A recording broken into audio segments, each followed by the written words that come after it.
So for the next 15 minutes, I'm talking about balloons, specifically balloon tower defense. As I've been sitting through a lot of these sessions, something keeps coming back to my mind, something keeps nagging me. We had some good conversation over Twitter.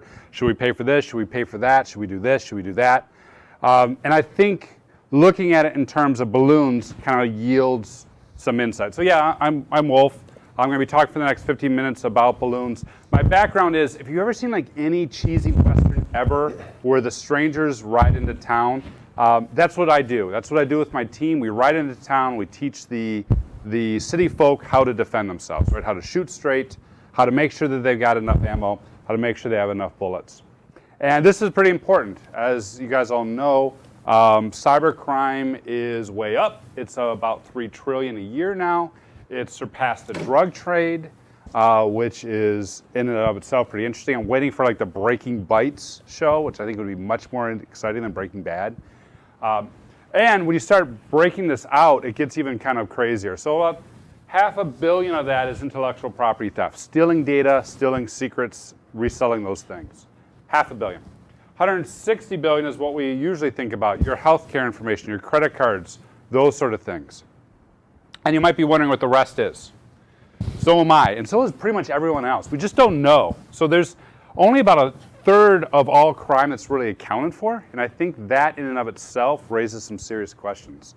We don't know what's driving a lot of this behavior besides those two that we always talk about. And then you always hear about the major breaches, right? We hear about Target got hacked, and then we hear about Equifax got hacked, and more recently, you know, the whole Marriott chain got hacked. And whenever these things happen, of course, if you're like me, you get 1,000,001 emails right away from every vendor under the sun. And they're like, hey, do you know that like 100% of all breaches cross networks? If we could just secure our networks, we'd be safe. Back to the microsegmentation conversation we're having, right?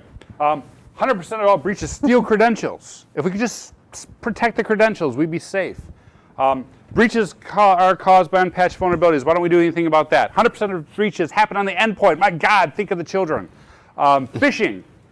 Phishing causes breaches. Maybe, you know, that could have protected Target and everything else. And of course, vulnerable code and so on and so forth. Every one of these vendors that we talk to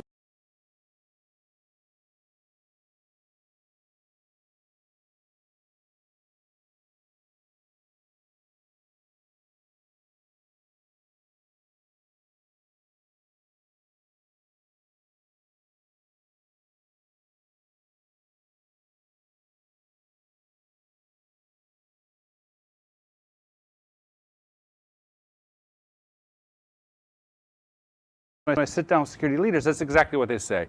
Tell me, Wolf, what do we need to buy? And can we buy 3 of them just so I don't get fired because I've spent the right amount of money?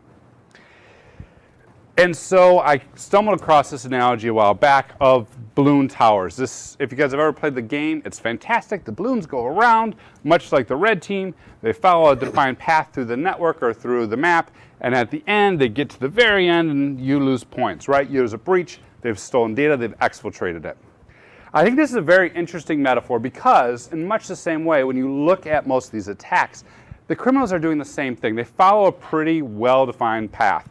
You know, they do the reconnaissance, they do the initial breach, they elevate privs, they do lateral exploitation, they establish persistence, do whatever they're trying to do, maybe within that 1 trillion that we know about with data and everything else, or maybe within the 2 trillion we don't.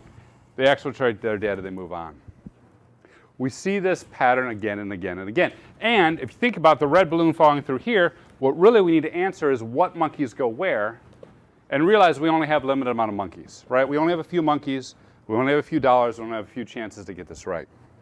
It's a really hard problem trying to figure out where to place your defenses and go. And if we have the defenses in place, we can, all right, good, they've stopped something.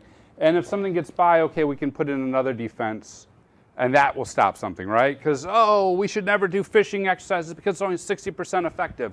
Like, yeah, but if we stop that, then at least we have another chance to get them further on down the line, right? We can start stacking defenses and have some good conversations about how to optimize this path and optimize our spend across the path. Now, we've used threat modeling in the past for this. That's been talked about a lot. It's a great way to go about this. But part of the problem with threat modeling has been, up until most recently, how do you really know what tactics to use? my threat models may be different than your threat models, may be different. Your threat models may be different than what you're doing at home, because you may say, oh, well, target, what's all about the HVAC? And I may say, well, target's all about the third-party risk. Like, is that the same tactic? Is it not?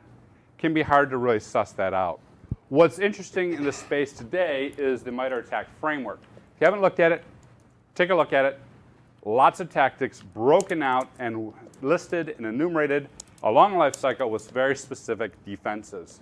Very useful for identifying those, breaking down those tactics. So we could take a target, we could make a threat model, we could list their tactics, and we could have a good conversation about what we do in the environment to stop these things. Same thing with Equifax. Same thing with Marriott. And then we can take those same patterns and run them again and again and again, all right? Today, our defenses are like this. 6 months later, what's changed in our environment?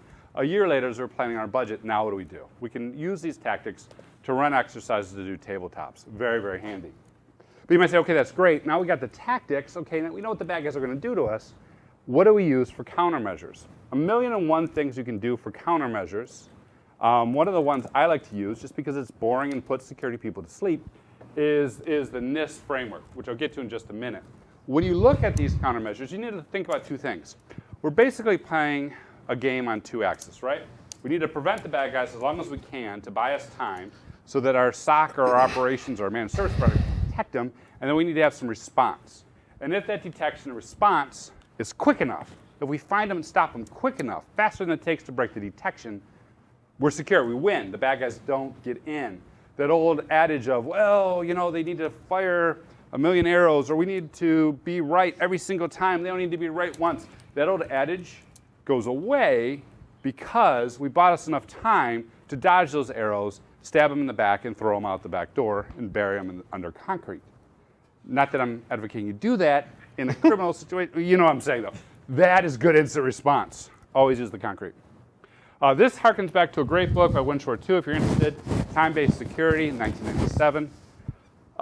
But when you start looking at these countermeasures and start breaking them out, I love the NIST ones, right? Fundamentals about access controls, your audit and accountability, your configuration management, your identification. These look incredibly boring, and they put security people to sleep.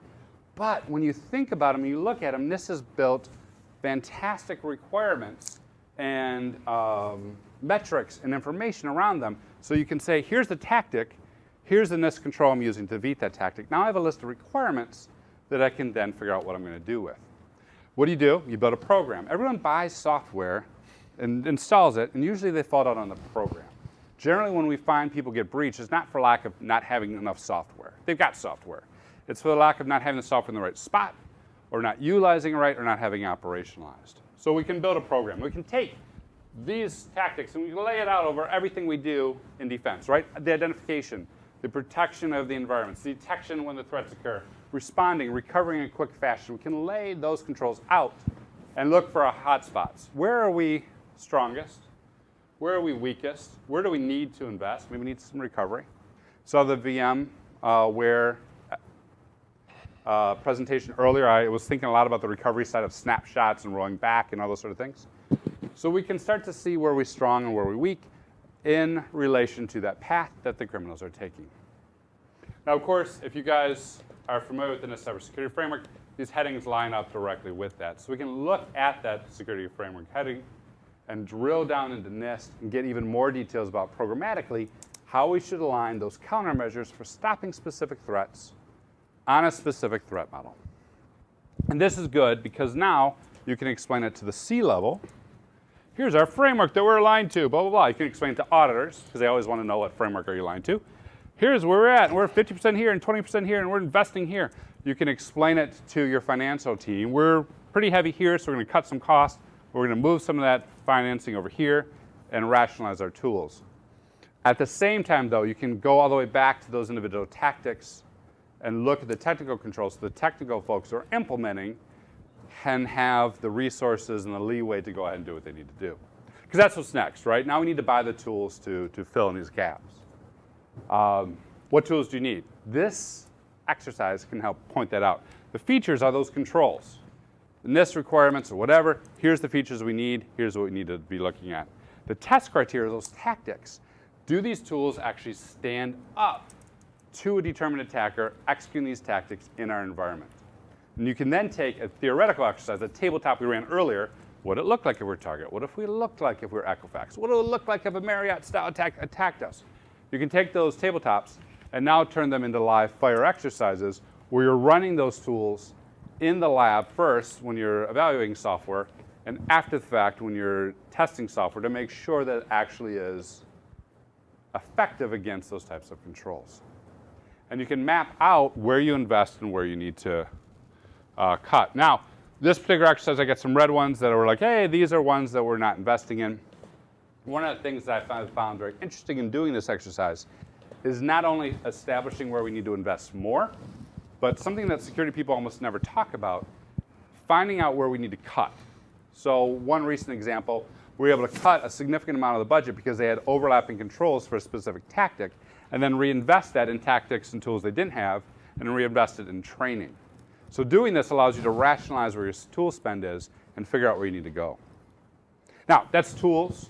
Tools are great, but you then move them to be capabilities. The key thing here is blinking boxes. People have way too many blinking boxes. A capability is a blinking box with the blinking eyes behind it, right? The people who are watching the screen who are then geared towards stopping a specific set of tactics and have a measurable success rate. So the tool, the person, what they're actually stopping, not a theoretical attack, not this could happen anywhere. Here's the 5 things on the MITRE ATT&CK framework I'm going at and I'm stopping today with this tool. And a measurable success rate, a metric that shows how effective that is. Why that's important is, so oftentimes we launch capabilities and we run them for a very long time, not really knowing, are they effective, are they important, are we getting things we're stopping, are we not, just because they seem to be best practice. By having that measurable success rate, we can begin to optimize and say, does this really happen? All right, yeah, we wanted to protect ourselves against Equifax, but how often has that really happened? None? Okay, maybe we can pull out those capabilities and divert those funding elsewhere. And when I talk about those blinking eyes, that's another where they can do elsewhere, right? And take that resources, invest in training, make your people better, make your people faster, make them more effective at the detection and the response side, in lieu of that prevention. So again, when something happens, they're not sitting in your network 200 days before you do something about it. You're actually jumping in and kicking them off the network. Capabilities, right? Capabilities are the monkeys that you put along that path to stop the tactics, to stop the attackers. People, process, technology, as we know, but here in a framework and geared towards a specific set of tactics and measurable so we know dollar per dollar are we investing and spending our time and effort in the right place. So, in summary, option 1, traditional defense in depth, which for folks who don't have a way of focusing in on, don't necessarily know the tactics that the criminals are going to take, don't necessarily know the paths into their network and out that may cause them to have a breach, impact to the reputation, loss of information. Defense in depth, which means you buy one of everything, possibly 2. You got Splunk, that's great. You should also have QRadar. You got NSX, that's fantastic. Have you also thought about layering on an entire another SDN version on top of that? Puppet's awesome, but it would be better if you also had Chef. And run Jenkins over all of it because that's just the way we do things around here. Defense in depth results in expense in depth. That's not my line, someone else said it, and I can't remember who it is. So if you're watching this, you're awesome now. All right, so that's what defense in depth usually leads to. That's option number 1. Option number 2, and this is significantly more harder. We develop use cases using threat modeling. Threat modeling is well known. It's been well talked about. It's been well documented. There's great books on it now. And using things like the ATT&CK MITRE framework allows us to have a common language to do these threat models and figure out what our use cases are. So you do the use cases with threat modeling. So you develop your tactics using ATT&CK. Now you know what you're trying to protect and stop. And you can use that as your requirements when you're trying to evaluate the existing software you have and purchase new software. You can roll those into countermeasures. I'm suggesting here you use NIST and look at the countermeasures and their stopping power against those tactics, as well as the countermeasures' ability to provide metrics and insight into the overall program to make sure they're effective. Roll that into your capabilities. Line that up with a cybersecurity framework that you can report up to the board and down to the very person who's clicking the button to stop the malware for that tactic that allowed the bad guys to get in. If you do this, I would argue you would have balloon tower defense in depth. If you did this, I would argue you could layer on the capabilities on the paths as needed, as well as remove those capabilities when the bad guys change their tactics, when money isn't effective, when frankly no one's using that against you guys. It allows you to be very, very nimble and focusing on training the people as well as deploying technology. That's balloon tower defense, and that's it for me. Time.